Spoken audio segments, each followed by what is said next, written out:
유난히 눈이 많이 내리고 추웠던 겨울을 지나 봄이 시작되는 3월 첫째 주가 되었습니다. 이 3월 첫째 주는 우리 자녀들이 새 학기를 준비하는 주간입니다. 우리 교회에도 학교 진학 때문에 고향, 집, 부모님 품을 떠나 타지로 간 자녀들이 있습니다. 자녀를 떠나보내는 부모의 마음은 안쓰럽기도 하고 걱정도 되고 허전하기도 합니다. 제가 자녀를 떠나보내는 부모님들의 마음을 공감할 수 있는 이유는 제가 양림교회로 부임하면서 대학교 3학년, 고등학교 1학년짜리 두 딸을 서울에 두고 왔어요. 양림교회 부임이 결정된 후 한 달, 딱 기간이 한 달 정해졌어요. 한 달.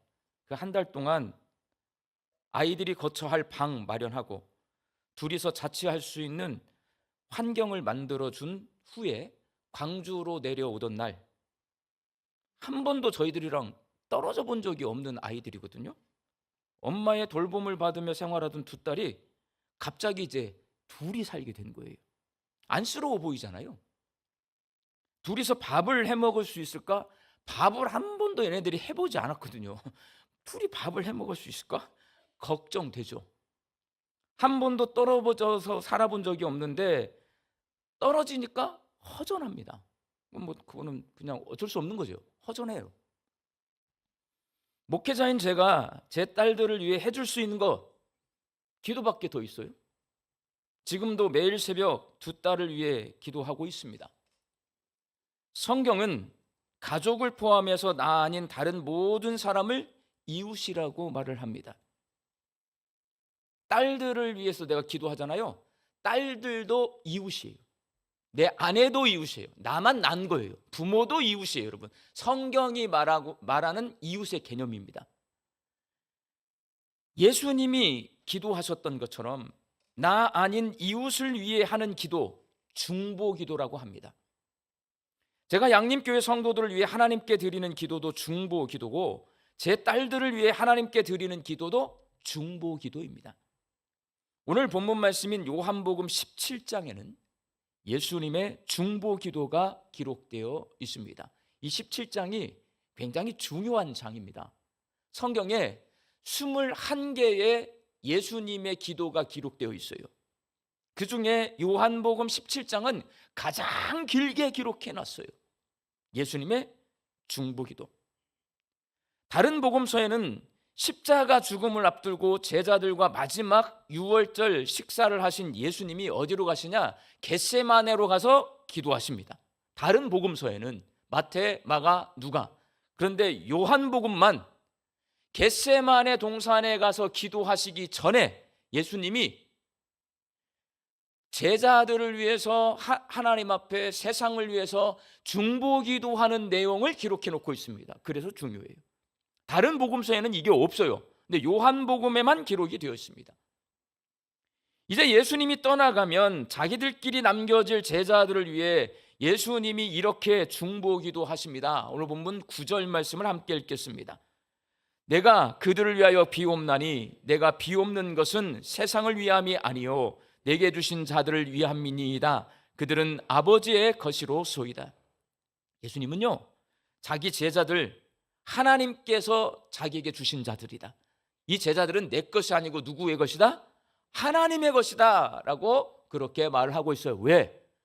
하나님께서 나에게 이 땅에 가라고 하셨고 하나님께서 이 사람들을 택하게 하셨고 하나님께서 이 사람들을 제자로 세워주셨는데 이제 내가 이 제자들을 놓고 하나님께로 돌아가야 돼요.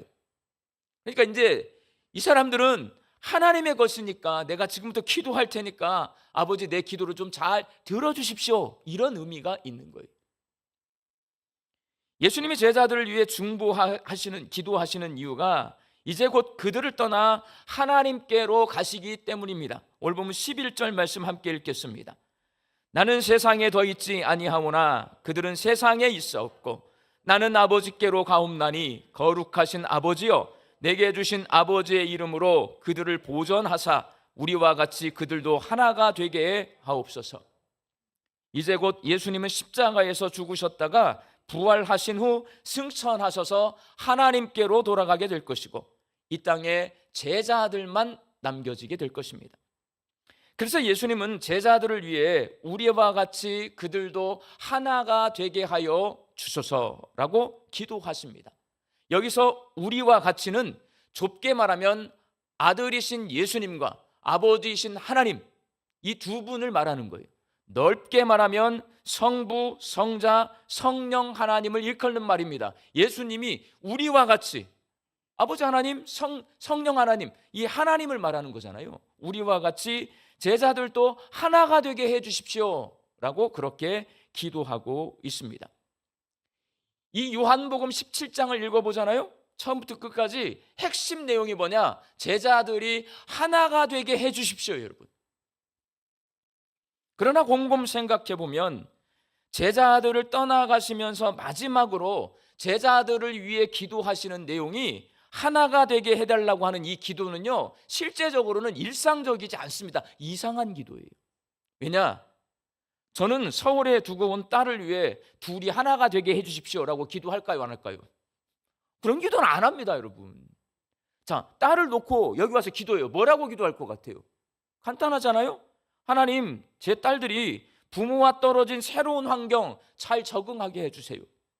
하나님의 인도하심을 따라 그들의 인생을 살 수 있도록 하나님 이끌어 주세요. 이런 기도하는 겁니다. 아마 같은 상황에 있는 모든 부모님들이 저와 똑같이 기도하실 거예요. 제자들을 이 땅에 남겨두고 홀로 하나님이 계시는 하늘로 가시는 예수님도 그냥 상식적으로 일반적인 기도를 하신다면, 아버지, 제 제자들이 저와 떨어져 자기들끼리 사는 이 새로운 환경 잘 적응하고 아버지의 인도하심을 따라 맡겨주신 사명을 잘 감당하게 해주세요 라고 기도하셨을 겁니다. 이게 일반적인 기도예요.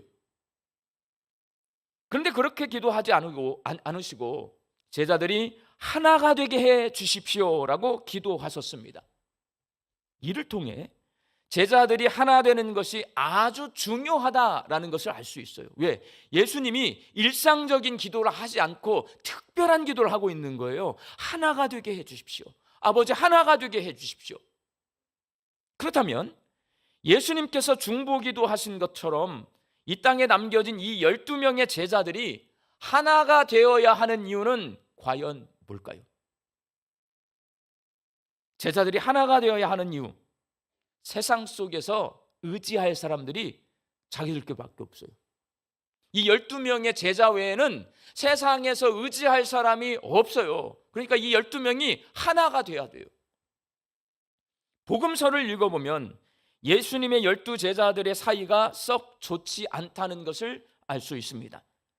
제자들은 예수님 앞에서 끊임없이 다퉜어요. 누가 더 큰지, 누가 더 예수님께 사랑을 받는지 다퉜어요. 우리들의 모습 아니에요? 똑같습니다. 지금의 교회의 모습과 똑같아요. 다투어 서로.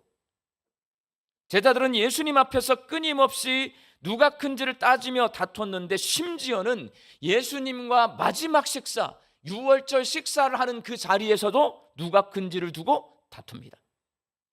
그런 모습을 지켜본 예수님께서 하나가 되지 못하고 서로 다투는 제자들을 남겨두고 십자가의 길을 걸어가시려고 하니 마음이 안타깝고 불편해요. 얘네들을 내가 놔두고 가자니 이렇게 서로 다투고 있는데, 그래서 하나님께 아버지, 내 제자들이 다투지 않고 하나가 되게 해주세요 라고 간절히 중보기도를 하셨다라고 생각할 수 있습니다. 충분히 그럴 수 있어요. 그렇지만 오늘 말씀 전체를 읽어보면 그보다 더 깊은 내용, 더 정확한 이유를 알 수 있습니다. 그 이유는 예수님이 이 세상을 떠나간 후에 세상에서 제자들이 의지할 사람들은 자기들밖에 없어요. 지금까지 누가 큰지를 두고 서로 다투긴 했지만 예수님께 가르침을 받은 제자들은 이제 세상에 속한 사람들이 아니라 예수님께 속한 사람들입니다. 이제 그들은 서로 같은 편이에요. 서로 다투고 있고 싸우고 있고 미워하고 있지만 예수님께 속했어요. 세상에 속하잖아. 자기들끼리만 예수님께 속했어요. 이 사람들만 남아있는 거예요. 한편이라는 말이에요. 많은 성도가 아는 말씀이 있어요. 하나님이 세상을 이처럼 사랑하사 독생자를 주셨으니 이는 저를 믿는 자마다 멸망하지 않고 영생을 얻게 하려 하심이라. 모두가 다 알고 있어요. 요한복음 3장 16절 말씀. 여기서 하나님께서 사랑하시는 세상은 우리 눈으로 보고 있는 이 세상, 이 피조 세계를 말하는 것이 아닙니다. 요한복음이 말하고 있는 세상은 하나님을 반역하고, 하나님이 주인인데요, 하나님을 반역했어요. 반란했어요. 반란죄. 내가 주인돼. 자기 스스로 주인된 사람들이 살아가는 곳이 세상이에요.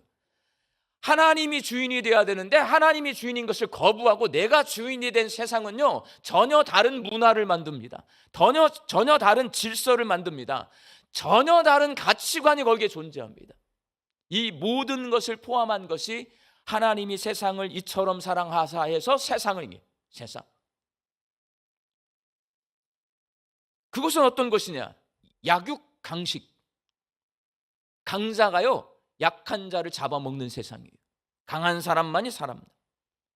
그것은 어떤 것이냐? 쾌락을 추구하는 타락한 문화가 판치는 세상이에요. 그것은 어떤 것이냐? 사람이 주인 되는 것은요, 사람이 자기가 주인인 것을 안 알아줘요. 그러니까 뭘 의지하는 줄 아세요, 여러분? 돈을 의지해요. 돈을 많이 가지고 있는 사람이 주인이 되는 거예요. 물질 만능주의에 오염된 가치관을 가지고 살아가는 것이 요한복음이 말하고 있는 세상입니다. 예수님은 오늘 본문 말씀인 요한복음 17장 9절에서 19절까지 제자들을 위해 중보기도 하시면서 세상이라고 하는 말을 12번이나 씁니다. 왜? 제자들은 세상에 속하지 않고 예수님께 속했어요. 그런데 제자들이 앞으로 살아갈 곳은 어디냐? 예수님 따라서 하늘나라로 가지 않아요. 어디에 남겨져 있어요? 세상에 남겨져 있어요. 그러니까 예수님이 12차례나 이 짧은 구절에서 세상, 이 세상을 말해요. 그 세상은 어떤 세상이냐? 하나님을 주인으로 인정하지 않고 인간이 주인이 되어서 강자가 약자를 잡아먹고 쾌락을 추구하는 타락한 문화가 판을 치고 물질 만능주의에 오염돼서 돈을 신처럼 떠받드는 그런 세상을 말하는 거예요. 그 세상에서 이 예수님의 제자들이 세상에 속하지 않고 예수님의 가르침에 따라 살아요. 세상이 이 제자들을 이뻐해 줄까요? 존경해 줄까요? 미워할까요? 미워합니다. 세상이 제자들을 미워할 것을 잘 알고 계시는 거예요. 오늘 보면 14절 말씀을 함께 읽겠습니다. 내가 아버지의 말씀을 그들에게 주었사오매 세상이 그들을 미워하였사오니 이는 내가 세상에 속하지 아니함 같이 그들도 세상에 속하지 아니함으로 인함이니이다.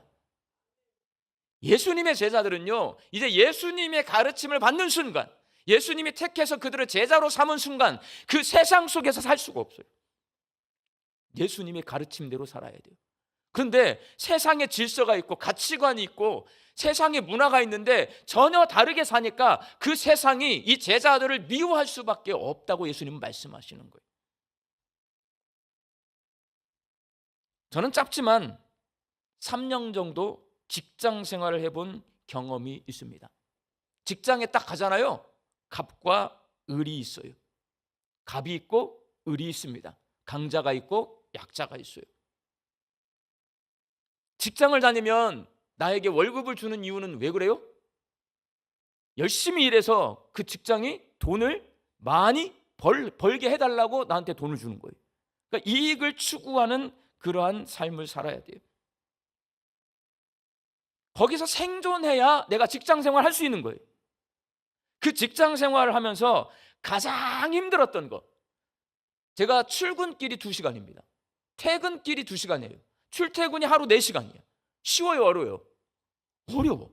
그런데 그거보다 더 힘든 것은 뭐냐면 직장 생활하면서 그 기존에 교회에서 청년 시절에 그렇게 뜨겁게 은혜 받고 내가 말씀에 충만했는데 그 말씀대로 직장에서 살아보려고 하니 잘 안 돼. 출퇴근 4시간 걸리는 것보다 하나님의 말씀대로 직장 생활하면서 살기가 더 어렵더란 말이에요. 세상의 질서와 문화와 가치관이 가득한 그곳에서 예수님의 가르침을 적용하며 일하기가 결코 쉬운 일이 아니었습니다. 어떻게든 상대를 이기고 밟고 올라가서 이익을 추구하는 일터에서 예수님의 가르침대로 내가 손해보고 져주고 낮아져서 살면 직장 사람들이 다 좋아할 것 같아요? 싫어할 것 같아요? 예수님의 가르침대로 가가지고 저 영업했거든요. 그러면 이익을 많이 하면 내가 꼭 도둑놈 같잖아. 그 이익을 좁게 남기면 내 직장에서 나를 좋아하겠냐고. 내가 저 사람을 막 낮은 자리로 섬기면 내 옆에 있는 동료가 나를 좋아하겠냐고요. 그게 통하지 않는다는 말이에요.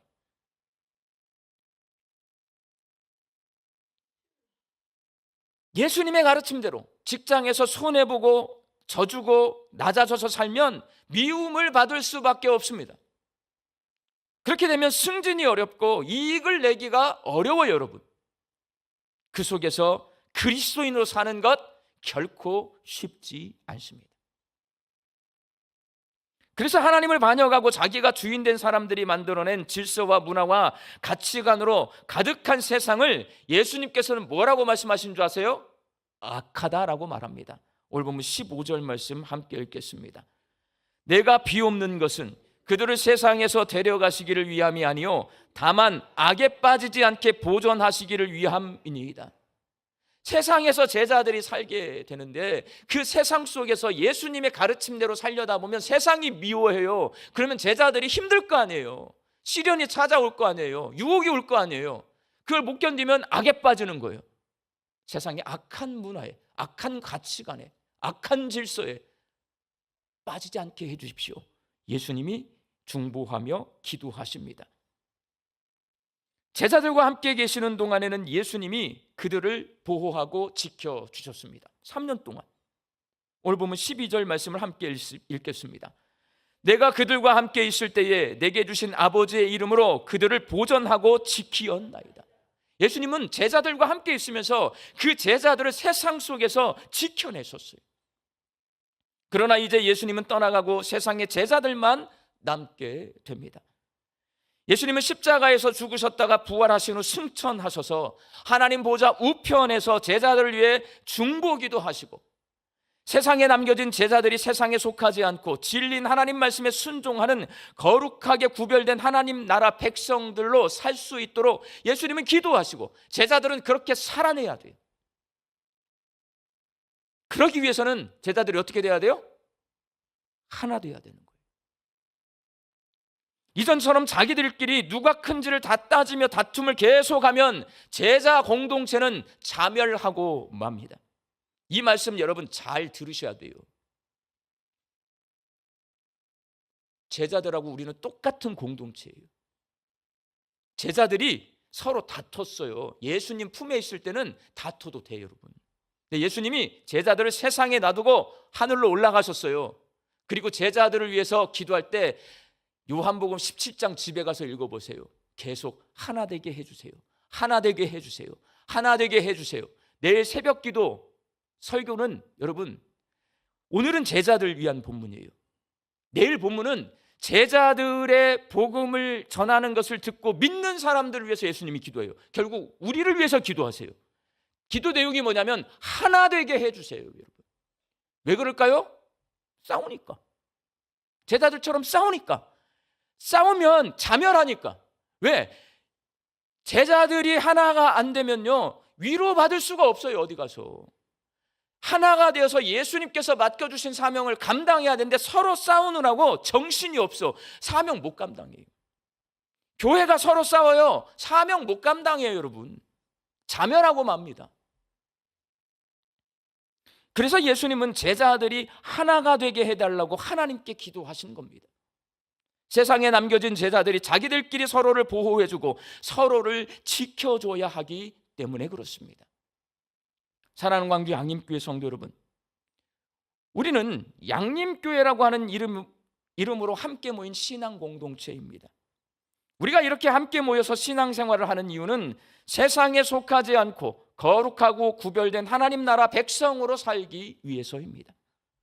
하나님을 거부하고 자기가 주인된 사람들이 만들어낸 질서, 문화, 가치관을 따르지 않고 진리인 하나님 말씀에 순종하는 거룩한 하나님 나라 백성으로 살기 위해 우리가 신앙 공동체인 이곳 광주 양림교회에 모여서 함께 신앙생활을 하고 있는 것입니다. 세상에 속하지 않고 거룩하고 구별된 하나님 나라 백성으로 살려면 먼저 우리 양림교회 성도들이 하나가 되어야 합니다. 왜냐하면 세상의 질서, 문화, 가치관이 우리를 넘어뜨리려고 우는 사자와 같이 우리를 공격하기 때문에 그렇습니다. 제가 직장 생활을 할 때 남을 속이지 않고 정직하게 살고, 내가 손해보고 섬기며 살고, 음주나 타락한 문화에 물들지 않고 경건하게 살고, 게으름 피우지 않고 부지런히 열심히 그렇게 성실하게 살고, 회사와 직장 동료들에게 손해 끼치지 않고 유익을 주며 사는 것 정말 어렵다는 것을 깨달았어요, 여러분. 그 속에서 예수님 말씀에 순종하고 살려고 제가 정말 종처럼 살았어요. 청소하지 않아도 되는데 청소를 안 해. 서로 다투니라고. 남자와 여성 싸우더라고. 두 패로 나눠졌어요. 제 직장 동료들이 두 패로, 이쪽 패와 저쪽 패, 서로 청소를 안 해. 제가 1시간 먼저 전철을 타고 가면 1시간 반을 가야 돼요. 제가 직장에 가려면 걸어서 30분 가야 돼. 2시간인데 그러면 제가 새벽에 6시에 나가도 8시에 도착하거든요. 5시에 나가가지고 첫 차를 타고 가가지고 제 직장 동료들의 사무실을 깨끗이 1년 내내 제가 다 치웠어요. 1년 청소했더니 절 무서워하더라고요. 그러고 살았어요, 여러분. 그 직장 생활에서 위로를 얻을 수 없어요, 여러분. 그때 참 위로가 되는 곳이 어디냐? 교회예요. 교회에 가면 나와 똑같이 하나님 질서와 문화와 가치관을 가진 성도들이 있어서 참 좋았어요. 교회 가면 위로가 돼요. 찬송을 부르면 저절로 눈물이 나와요. 교회 나가서 눈 감고 하나님 앞에 기도하면 새롭게 살 수 있는 용기를 얻어요. 말씀을 듣고 은혜를 받으면 또 일주일 살 수 있는 힘이 남아요. 같은 고민을 하며 사회생활을 하는 동년배의 청년들이 있었고, 저보다 앞서 믿음으로 인생을 살아본 신앙 선배들이 있어서 그분들과 함께 나눔을 하고 그분들의 모습을 보면서 힘을 내서 직장 생활을 할 수 있었어요. 근데 여러분, 그 교회에 다툼이 생겼어요. 서로가 서로에게 상처를 주고 교회를 떠나가는 분들이 생겼어요. 정말 친한 우리 고등부 부장 선생님이, 저는 총무교사 부장 집사님이 교회를 떠나갔어요. 내 멘토 같은 분이 싸우고, 힘과 위로와 용기를 주던 교회가 거꾸로 힘 빠지게 하고 상처를 주고 낙심하게 하더란 말이에요. 내가 의지할 곳, 나를 보호해 주는 곳이 사라져 버려요. 여러분, 교회가 그렇게 돼버리면 많은 사람들이 유리방황하는 나그네가 됩니다. 교회가 하나 되지 못하고 다툴 때 성도인 나를 얼마만큼 힘들게 하는지를 충분히 경험했습니다. 세상이 성도를 공격하는데 성도들끼리 서로 공격하면 지옥이 따로 없어요, 여러분. 그래서 예수님이 제자들을 위해 하나님께 하나 되게 하여 주옵소서라고 중보하며 기도하셨습니다. 그러니 우리도 서로를 위해 중보 기도해야 합니다. 다툴 것이 아니라요, 상대방을 위해서, 이웃을 위해서, 다른 성도를 위해서, 나 아닌 남을 위해서 기도하셔야 돼요. 나와 함께 신앙생활하는 성도들의 기도 제목을 붙들고 하나님께 기도하는 이 중보기도 사역은 광주 양림교회 성도가 하나 되게 하는 귀한 사역이에요. 아셨어요? 중보기도 사역은요, 우리가 하나 되는 귀한 사역이에요. 나와 사이가 안 좋아. 근데 그분이 나한테는 사이가 안 좋으니까 아무 말도 안 해. 그런데 너무 힘든 일이 생겼어. 중보기도 카드를 작성해가지고 중보기도 함에 넣었어요. 중보기도는 그 사람을 내가 웃는 얼굴로 대면하지 못하고 그 사람하고 나하고 사이좋게 지내자고 말하지 못했는데, 중보기도 시대에 들어가면 내가 싫어하는, 내가 미워하는, 나와의 관계가 깨진 그 사람의 기도 제목이 거기 써 있습니다. 진심 어린 마음으로 하나님 앞에 그분의 기도 제목을 붙들고 기도하는 거예요. 이렇게 멋진 사역이에요. 우리 교회가 하나 되게 하는 사역이 바로 중보기도 사역이란 말이에요, 여러분. 우리는 구역 모임을 통해 하나 되고, 재직 부서와 자치기관 봉사와 활동을 통해 하나가 되고, 교육 훈련을 통해 하나가 됩니다. 근데 여러분, 우리는 다 끼리끼리 살게 되어 있어요. 나랑 안 맞는 사람은요 같이 못 살아요, 여러분. 그게 우리 인간의 연약함이야. 그러니까 교사도 성격 맞는 사람끼리 나 교사를 오래 하는 사람도 별로 안 좋아해요. 왜? 오래 하잖아요. 자기들끼리, 자기 좋아하는 사람끼리 모이게 되어 있어요. 그러면 반드시 그 교사 모임을 적대적으로 대하는 사람이 있어요. 찬양대도 마찬가지. 자기들끼리 계속 오래 하잖아요. 그러면 찬양대 못 들어간 사람 또 찬양대를 막 공격해. 그게 우리의 연약한 모습이에요. 그런데 그런 사람들이 그런 모든 이해관계를 떠나서 상대방이 가지고 있는 안타까운 기도 제목을 가지고 기도할 수 있는 사역, 중보기도입니다. 우리는 중보기도 사역을 통해 진정으로 하나가 될 수 있습니다. 일에는 다 순서가 있어요. 성도들이 하나 되는 여러 가지 방법이 있지만 그중 가장 우선해야 할 일이 뭐냐? 기도예요. 예수님도 기도로 모든 사역을 시작했어요. 우리의 신앙생활도 기도로 시작하는 겁니다. 중보기도 사역은 우리 광주 양림교회 성도들이 하나 되는 데 있어서 가장 우선해야 할 사역입니다. 이거는 누가 하시는 사역이냐? 예수님이 하시는 사역. 그 사역을 이 땅에서 우리가 함께 동역하는 게 중보기도 사역입니다. 이 귀한 사역에 함께 동참해서 우리 광주 양림교회가 중보기도 사역을 통해 서로 하나가 되어서 이 세상 속에서 하나님 나라 공동체를 만들어갈 수 있게 되기를 주님의 이름으로 축원합니다. 기도하겠습니다. 하나님의 구원과 다스림을 거부하는 세상 속에서 저희가 양림교회에 함께 모여 신앙생활을 하고 있습니다.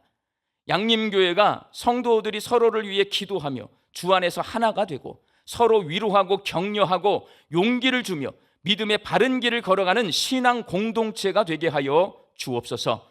예수님의 이름으로 기도하옵나이다. 아멘.